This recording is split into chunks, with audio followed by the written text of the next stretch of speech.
Assalamualaikum warahmatullahi wabarakatuh. Alhamdulillah, wassalatu wassalamu ala rasulillah. Ganti paci dulu biar kelihatan lebih muda. Iya dong. I am 27 years old now. Aku 27 rek, saiki rek.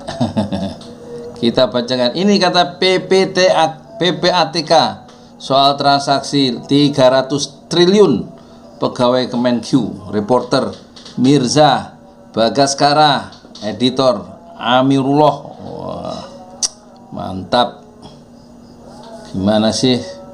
Kita lihat apa yang orang kata PPATK. Tempo.co tanggal piro iki? Jumat 10 Maret 2023 jam 02.06 WIB. Kepala Pusat Pelaporan Analisis dan Transaksi Keuangan PPATK.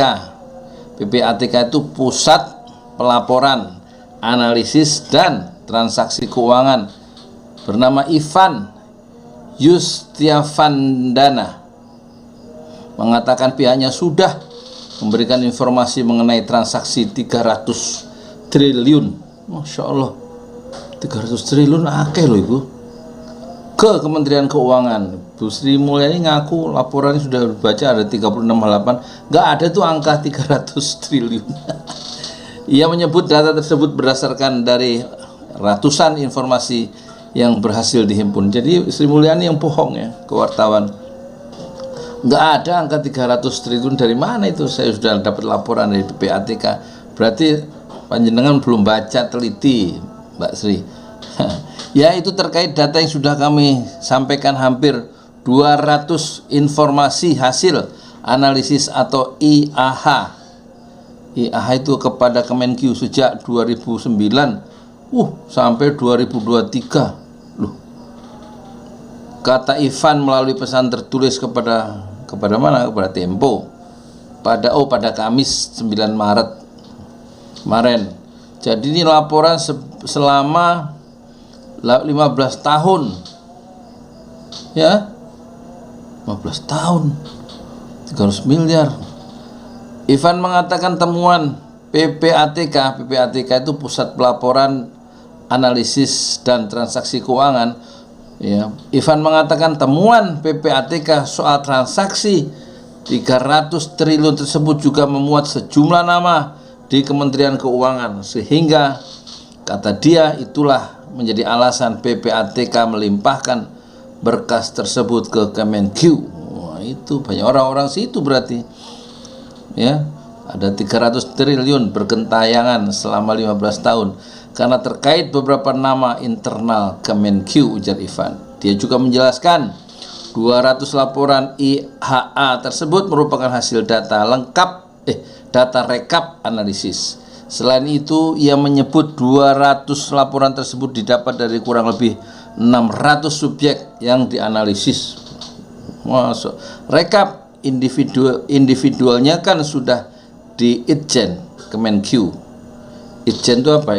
Inspektorat Jenderal ya, pengawas internal ya. Ujar Ivan, namanya itu siapa sih? Ketua PPATK sekarang Ivan Yustiavandana. Ivan mengatakan temuan PPATK soal transaksi 300 triliun tersebut juga memuat sejumlah nama di Kementerian Keuangan, sehingga kata dia itulah menjadi alasan PPATK melimpahkan berkas tersebut ke Kemenq karena terkait beberapa nama internal Kemenq, ujar Ivan ya. Oh sudah ya. Sebelumnya Menteri Koordinator Politik Hukum dan Keamanan Mahfud MD menyebutkan adanya temuan transaksi janggal para pegawai Kementerian Keuangan. Ia menjelaskan transaksi tersebut mencapai 300 triliun. Jadi dapatnya berarti dari PPATK. Ya kan? Ini Mahfud MD ini terus ya melakukan manuver menjelang 2024. Mungkin ambisinya adalah satu, menjadi wakil presiden di yang barangkali diambil atau disokong oleh PDIP ya. Satu-satunya kemungkinan untuk menggabungkan presiden, calon presiden Mahfud MD dan wakilnya Puan Maharani, atau sebaliknya Puan calon presiden, Mahfud MD calon wakil presiden. Pasti Mahfud MD mau dulu, soalnya dia hampir jadi wakil presiden sebelum disalib oleh siapa itu, bapak tua itu, Pak Kiai tua itu, yaitu Pak Kiai Ma'ruf. Ini hilang rek.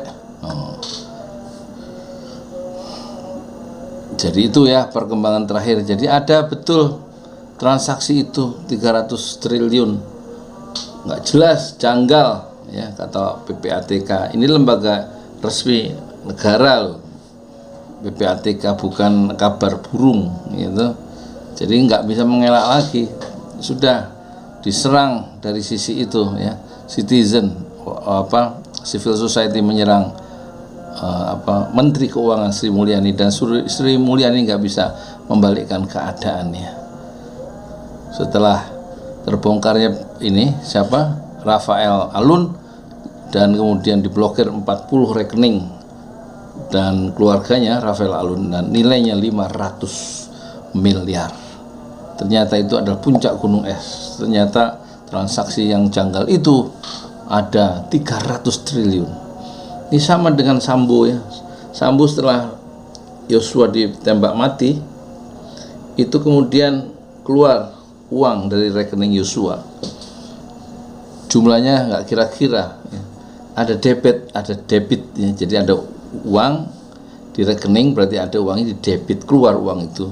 Nilainya 100 triliun.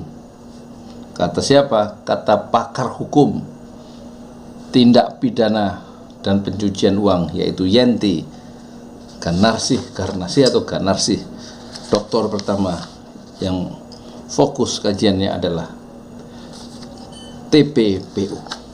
Terjadi demoralisasi di tubuh polisi dengan Sambo, dengan kasus kriminal, rencana pembunuhan berencana, sehingga terbongkarlah uang-uang yang beredar di kepolisian dengan cara yang janggal, 100 triliun. Dan Sambo sendiri divonis mati, tapi kemungkinan vonis itu tidak dilaksanakan segera, menunggu tahun 2026 ketika KUHP yang baru itu berlaku, di mana vonis mati itu, orang yang vonis mati divonis mati oleh hakim itu dikasih kesempatan 10 tahun. Kalau berkelakuan baik dalam KUHP yang baru selama 10 tahun, maka kelakuan baik yang dikeluarkan oleh suratnya oleh kepala lapas, maka dia, orang yang divonis mati itu, hukumannya dikurangi menjadi 20 tahun penjara. Jadi ada kemungkinan vonis hukuman mati berubah pada 10 tahun pertama kalau kelakuan baik. Ya tentu akan mudah surat itu dikeluarkan. Dengan apa? Itu yang pertama ya, borok-borok itu korupsi atau uang yang liar itu, yang tidak bertuan. Dari orang mati bisa keluar uang itu dari rekeningnya Brigadir Joshua. Berarti kan ada unsur pemalsuan tanda tangan mungkin ya, tapi tidak dilacak itu uang 100 miliar itu. Dan kemudian dari tindakan kriminal penganiayaan seorang anak muda kepada anak muda itu memunculkan kasus yang lain, yaitu soal uang 500 miliar dari bapak yang menganiaya seorang anak remaja tadi, Rafael Alun, dan kemudian memancing PPATK juga mengeluarkan laporannya tentang adanya uang di Kemenkyu. Banyak pejabat-pejabat yang disebut namanya dalam laporan PPATK, sehingga nilai jumlahnya itu kira-kira 3 kali lipat daripada Sambo yang 100 triliun di depan Departemen Keuangan, 300 triliun. Sementara tetangga saya masih beli beras literan tiap hari dalam rumah-rumah kontrakan. Pikirkanlah. Assalamualaikum warahmatullahi wabarakatuh. Di jalan Allah. Ini Masjid Enam Syuhada lagi dikunjungi sama Ketua Hilmi. Modal awalnya berapa Pak Yudi Pramuko? 750.000 Rp750.000 aja. Jadi ini 500 jutaan nih barang. Sekarang udah habis 310. Masya Allah, tuh udah pakai keramik, plafonnya tinggal. Granit tuh kayak marmer. Tuh, Masya Allah nih, sampai juga kita ke sini. Masjid Enam Syuhada, ngapa namanya Masjid Enam Syuhada, Ya, Pak Yudi? kita mau mendokumentasikan perjuangan dakwahan nama anak muda pengawal Habib Rizik Syihab itu. Masya Allah. Yang dibunuh sama orang jahat di kilometer 50. Kilometer 50 ya. Itu kan simbol memperjuangkan dakwah itu kita harus memberikan segalanya untuk Islam kan ya, untuk Masya dakwah Islam. Allah. Dan nama anak muda itulah yang sudah memberikan segalanya untuk Islam. Masya Allah. Apa nanti nama pemuda itu ada juga di sini mungkin diterapkan? Mungkin namanya 6 syuhada. 6 syuhada itu, Iya, 6 syuhada dipasang di sini, 6 syuhada. Bip Ali, apa yang dikomentarin dari ini semua, Bip Ali? Masya Allah, luar biasa. Dari uang 700.000, kalau pengen ternyata bisa. Bisa. Allah kirim. Tuh, bisa. Ya, dengan Masya. dengan masuk satu gang kecil, tapi Bapak ini luar biasa. Kecil tuh. Oh, Masya Allah ya. Satu call aja.